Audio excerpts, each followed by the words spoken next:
നമസ്തേ. ഇതെല്ലാവർക്കും എന്താണെന്ന് അറിയാമായിരിക്കുമല്ലേ? എല്ലാവർക്കും തന്നെ ഇത് അറിയാവുന്നതാണ്. ഇതിൻ്റെ പേര് ഇവിടെ പറയുന്നത് സീതാപ്പഴം എന്നാണ്. അപ്പം ഞങ്ങളുടെ മരത്തിൽ നിന്ന് ഇത് പറിച്ചതാണ്. പറിച്ചിട്ട് 3-4 ദിവസമായി. അപ്പം എനിക്ക് സുഖമില്ല, പനിയായതുകൊണ്ട് കഴിക്കാൻ പറ്റിയില്ല. അപ്പം മറന്നും പോയി. അപ്പോൾ ഇന്ന് ഞങ്ങൾ എടുത്ത് നോക്കുമ്പോൾ നന്നായി പഴുത്തിരിക്കുന്നു. അത് കുറേ ഉണ്ട്, 10-15 കായ ഉണ്ടായിരുന്നു. പക്ഷെ നല്ലോണം പഴുത്തിട്ടുണ്ടായിരുന്നു. അപ്പോൾ ഇതെടുത്തപ്പോൾ നല്ലോണം പഴുത്ത് ഒന്നിച്ച് തിന്നാൻ എന്തായാലും കഴിയില്ല. അപ്പം ഞാൻ എടുത്തപ്പോൾ ഒരു വീഡിയോസ് ചെയ്യാമെന്ന് വെച്ചു. പക്ഷേ ഇത് നിങ്ങളുടെ നാട്ടിൽ എന്താ ഇത് പറയാമെന്നറിയില്ല. സീതാപ്പഴം എന്നാണ് ഇവിടെ പറയുന്നത്. ഇതിവിടെ കുരങ്ങിൻ്റെ ശല്യം ഉള്ളതുകൊണ്ട് പിന്നെ പച്ചയാകുമ്പോൾ തന്നെ അതെല്ലാം അത് പറിച്ച് നാശാക്കി കളയും. അപ്പോൾ ഞങ്ങൾ പറിച്ച് വെച്ചതാണ്. ചിലത് മൂക്കാത്തതുണ്ട്, ചിലത് മൂത്തതുമുണ്ട്. അപ്പം ഞാൻ നിങ്ങൾക്ക് വീഡിയോസിൽ കാണിച്ചു തരാമെന്ന് കരുതിയാണിത് വീഡിയോസ് എടുത്തത് കേട്ടോ. ഇത് കുട്ടികൾക്കൊക്കെ ഇഷ്ടമായിരിക്കും അല്ലേ? നിങ്ങളുടെ വീട്ടിലെല്ലാവർക്കും എല്ലാ സ്ഥലത്തും ഉണ്ടാവുമെന്ന് കരുതുന്നു.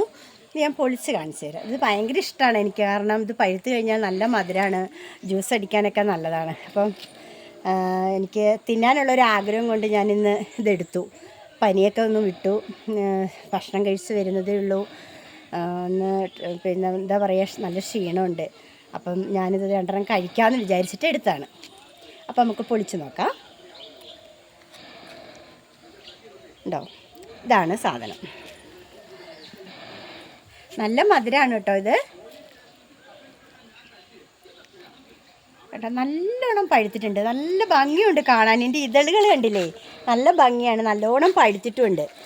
നല്ല ബ്യൂട്ടിഫുൾ. ഇത് എന്താ പറയുക, നിങ്ങൾക്ക് കാണുമ്പോൾ വായിലേക്കൊരു വെള്ളം ഊറുന്നുണ്ടാവും അല്ലേ? പക്ഷേ എനിക്ക് എന്താ പറയുക, എനിക്ക് ഭയങ്കര ഇഷ്ടമാണ്. എൻ്റെ ഫാമിലീസിൽ എല്ലാവർക്കും ഇഷ്ടമാണ്. ഞങ്ങൾ ജ്യൂസ് അടിച്ച് കഴിക്കാറുണ്ട്. ഇതിൻ്റെ സീസൺ കഴിയാനായി. കുരങ്ങെല്ലാം കൊണ്ടുപോയി ഏകദേശം. മരത്തിലൊന്നുമില്ല, ചെറുതുപോലും ഇല്ല. അപ്പം ഞങ്ങൾ പറിച്ച് വെച്ചതാണ്. അപ്പം ഞാനൊന്ന് കഴിക്കാം കേട്ടോ.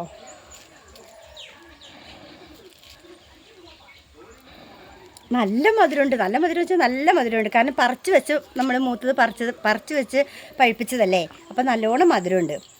അപ്പം ഇങ്ങനെയുണ്ട് എങ്കിൽ മക്കൾക്ക് വീടുകളിലൊക്കെ എല്ലാവരുടെ വീടുകളിലും ഉണ്ടെങ്കിൽ മക്കൾക്ക് ഇതെടുത്ത് പഴുപ്പിച്ചതിന് ശേഷം ജ്യൂസ് അടിച്ച് കൊടുക്കുക. ഇങ്ങനെ കൊടുക്കുക. സ്കൂൾ വിട്ട് വരുമ്പം മക്കൾക്ക് ഇത് കൊടുക്കുകയാണെങ്കിൽ വലിയ സന്തോഷമാവും.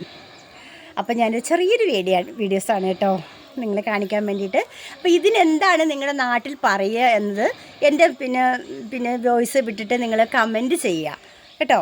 കമൻറ്റിൽ നിങ്ങൾ അറിയിക്കാതിരിക്കരുത് എന്താണ് നിങ്ങളുടെ നാട്ടിൽ പറയുക. ഇത് ഞങ്ങളുടെ നാട്ടിൽ പറയുന്നത് സീതാപ്പഴം എന്നാണ്.